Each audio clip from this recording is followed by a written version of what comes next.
En fait, je pense que la prospérité du Québec passera par des offensives, des initiatives de création de richesse qui soient toujours actives, en continu.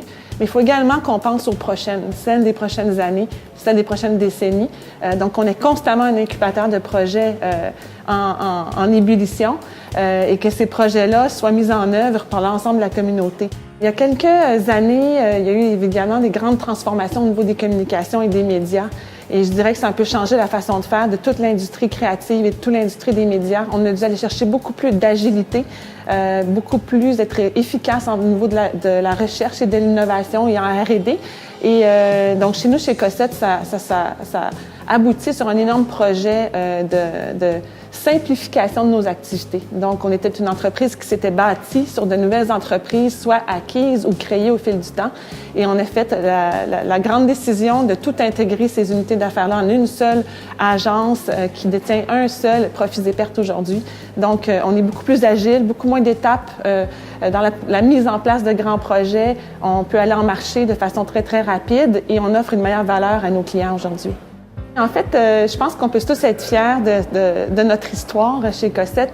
Donc, c'est une entreprise qui a ouvert en 71, donc ça fait maintenant plus de 40 ans, à Québec. Et elle a réussi, après plusieurs années de dur travail à Québec, à ouvrir un bureau à Montréal.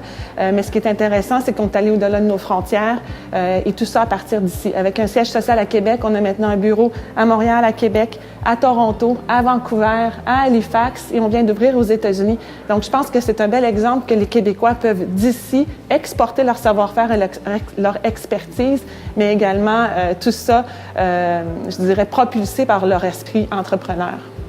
Je pense que pour tout entrepreneur, d'avoir réussi à créer des initiatives qui génèrent de la richesse, on a un sentiment de devoir accompli, de satisfaction.